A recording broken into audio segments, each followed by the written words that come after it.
repousse. Alors je ne suis pas historien, mais j'ai cru comprendre qu'à l'origine de l'intelligence, l'homme avait commencé en faisant une bonne bouffe, et pour faire la bonne bouffe, en fait, il était parti sur quelque chose qu'il a pu maîtriser, à savoir le feu. Feu qui lui avait été donné par un certain Prométhée, Prométhée qu'il avait volé à un certain Zeus, Zeus qui n'était pas du tout content de ce vol, et donc il décida de détruire l'humanité. Et pour détruire l'humanité, il a demandé à 6 divinités de créer une certaine Pandore, que vous voyez ici sur la photo, et il a demandé parmi les divinités à Hermès de lui donner un vilain petit défaut qui est la curiosité.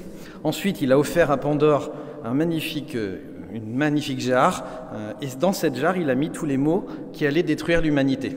Ensuite, il a offert ça à Pandore, il lui a dit de surtout pas l'ouvrir sans lui dire ce qu'elle contenait. Évidemment, Pandore ouvrit la jarre, la fameuse boîte de Pandore, et les maux en sont sortis, la mort, la maladie. Pandore a eu la bonne intelligence de refermer la jarre juste avant que le dernier mot en sorte. La deuxième chose d'ailleurs que Zeus a fait, il a aussi condamné au passage Prométhée à une peine perpétuelle. Un aigle venait lui manger son foie tous les jours, et comme le foie repousse, eh bien, il pouvait se nourrir régulièrement de son foie.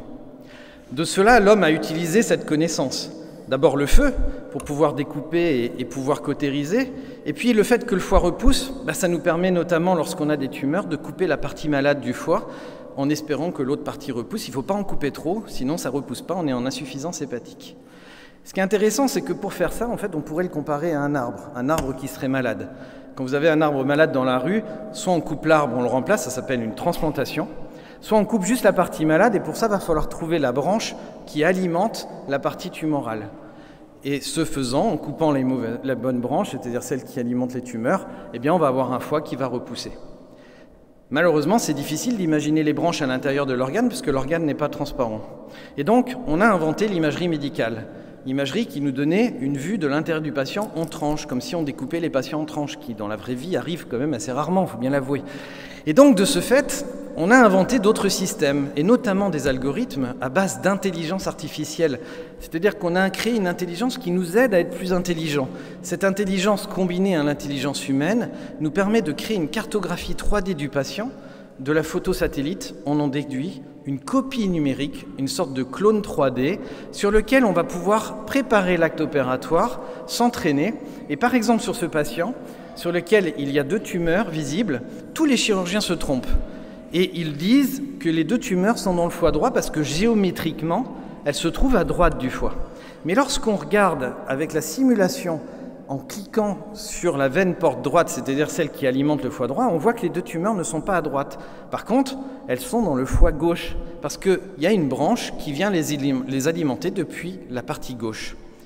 Grâce au logiciel, grâce à l'intelligence artificielle, on évite de mal opérer ce patient et on peut le guérir.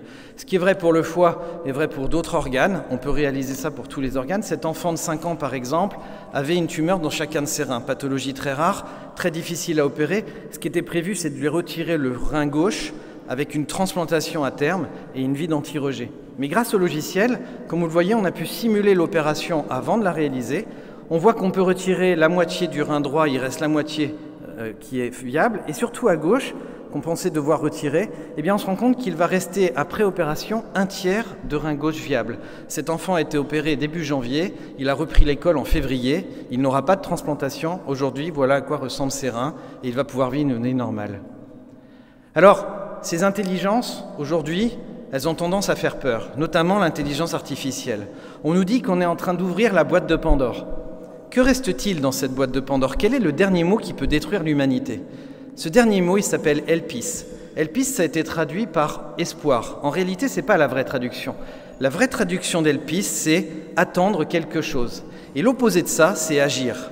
Et on comprend bien que si on attend juste que les choses se passent, on ne va pas réussir à combattre la maladie. Par contre, si on se bat contre la maladie, si on agit avec nos recherches, avec nos travaux, on va pouvoir lutter contre cette maladie.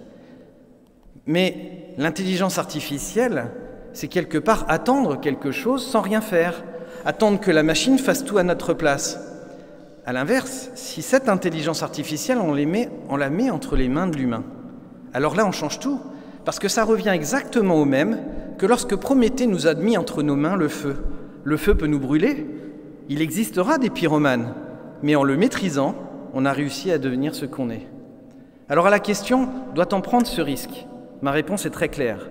Il est inacceptable de ne pas prendre ce risque parce que nos patients attendent au quotidien qu'ils puissent revivre et croquer la vie à pleines dents. Alors la conclusion, elle est très simple.